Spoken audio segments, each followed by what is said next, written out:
জাতীয় পার্টির অফিস গিয়ে আপনারা ভাঙতে গেছেন, যেটা আমরা নুরের আগে কখনো দেখি নাই, বা অভিমুখে আপনি যাত্রা করতে গেছেন, এটা একটা এক্সিকিউটিভ সিদ্ধান্ত হবে। আপনি যদি মনে করেন সেই এক্সিকিউটিভ সিদ্ধান্ত এক্সিকিউটিভ কর্তৃপক্ষের করতে হবে, আপনারা তাদের দিকে যাবেন। আপনারা জাতীয় পার্টির দিকে গেলেন কেন?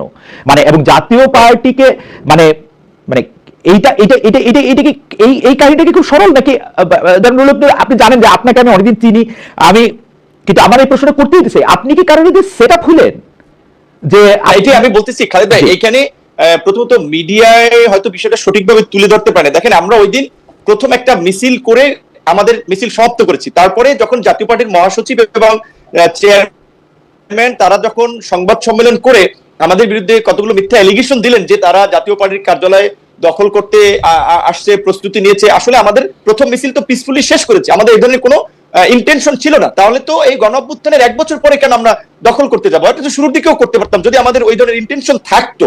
দ্বিতীয়ত, এই 1 বছরে আমাদের গণ অধিকার পরিষদের কোন নেতা কর্মীর বিরুদ্ধে এই ধরনের কোন মব তৈরি করা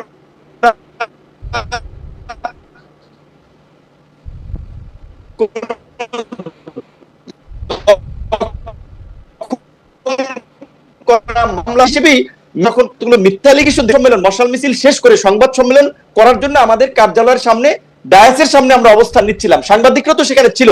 সেইখানে আমাদের কিছু ছেলেরা আমাদের এই মিছিলের শেষ মাথা নাইটিঙ্গেল মোড়ে ওখানে ছিল। ওই দিক থেকে আসতে আসতে আইন শৃঙ্খলা বাহিনীর সাথে তর্কে জড়ায়।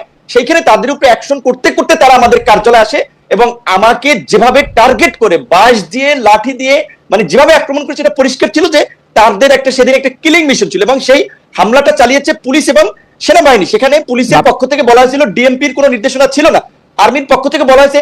আমরা অবাক হয়েছি এবং আমরা যতটুকু জানতে পেরেছি এখানে এই জাতীয় পার্টিকে যারা পৃষ্ঠপোষকতা করছে, আর্মির মধ্যে একটা অংশ যারা আওয়ামী লীগকে কামব্যাক করাতে চায়, তারাই এই ঘটনাটি ঘটিয়েছে। আমি মামলা করি নাই, এখানে আমাদের একজন ছাত্র নেতা জাতীয় পার্টির বিরুদ্ধে মামলা করেছে। আমি আইনজীবী মানবাধিকার সংগঠনের অনেকের সাথে কথা বলেছি, তারা বলেছে যেহেতু একটা বিচার বিভাগীয় তদন্ত কমিশন হয়েছে, আগে দেখেন সেই কমিশনটা কি রিপোর্ট দেয়, তারপরে আপনি মামলা করেন। তো আমি ইতিমধ্যেই আইনজীবী সহ মানবাধিকার সংগঠনের কর্মীদের সাথে কথা বলেছি যে প্রয়োজনে প্রতিষ্ঠান হিসেবে যদি আর্মির বিরুদ্ধে মামলা করে লাগে, কারণ এটা তো হোল আর্মি ইনভলভ না, আর্মির কমান্ডিং অফিসার যারা সেদিন ছিল তারা ইনভলভ, তাদের শাস্তি নিশ্চিত করার জন্য যদি আন্তর্জাতিক অপরাধ আদালতে হেগেও যাওয়া লাগে আমরা সেটা হেগে যাব। যেমন গুম খুনের বিচারের দাবিতে আমরা যেমন আয়নাগরের বিরুদ্ধে সোচ্চার ছিলাম, এই ঘটনায় যারা জড়িত ছিল তাদের বিচারের দাবিতে আমরা সোচ্চার আছি এবং থাকবো। জাতীয় পার্টির সাথে ওই দিন আমাদের কোনো সংঘর্ষ হয় না, এটুকু আমি আপনাকে বলে রাখি, এবং কোনো ক্ল্যাশও হয় নাই দুই পক্ষের ওইভাবে। সেখানে একটা মিথ্যা এবং একটা অস্পষ্ট বার্তা মিডিয়ার মাধ্যমে এখানে ওই আর্মির মধ্যে ওই অংশটা যেই যারা আগে মিডিয়া কন্ট্রোল করতো, ডিজিএফ এর যে সমস্ত সেল টেল গুম খুন করেছে, তারাই ওই দিনের এই নিউজটাকে হাইড করার চেষ্টা করছে এবং সরকারের এই বিচার বিভাগীয় তদন্ত কমিশন ঠেকানোর জন্য তারা বিভিন্ন উপদেষ্টারকে ব্যবহার করার চেষ্টা করছে। সুতরাং এইটা আরো পরিষ্কার হবে তদন্ত কমিটির রিপোর্টের পরে।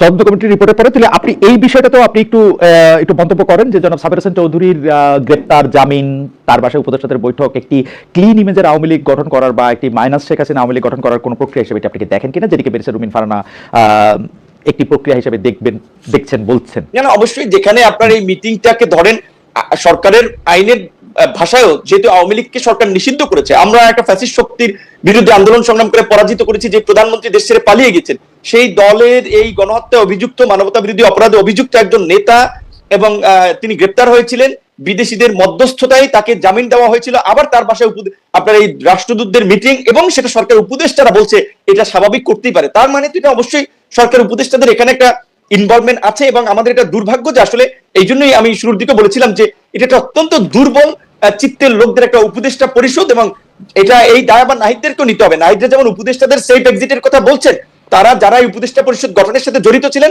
তাদেরকে এই দায়টা নিতে হবে যে তারা গণ অভ্যুত্থানের সাথে বেইমানি করে এরকম নিজেদের ভাই বন্ধু আড্ডা সার্কেলের, চা কফির সার্কেলের একটা সিন্ডিকেটকে নিয়ে একটা উপদেষ্টা পরিষদ গঠন করেছে এবং মাসুদ কামাল, সাংবাদিক মাসুদ কামালের ভাষায় যে যারা বিপ্লবেরও 12টা বাজাইছে, এটা আসলে পরিষ্কার এই উপদেষ্টা পরিষদের কর্মকাণ্ডে। এটা আমাদের জন্য দুর্ভাগ্য যে আমরা রক্ত দিয়েছি, লড়াই করেছি, সংগ্রাম করেছি, নিজেদের জীবন বিপন্ন করেছি, কিন্তু এই ধরনের একটা দুর্বল, একটা অকার্যকর এবং অযোগ্য উপদেষ্টা পরিষদ আমরা পেয়েছি। আপনি এর মধ্যে থেকে আমি একটু ব্যারিস্টার ফারহানার কাছে যেতে চাই।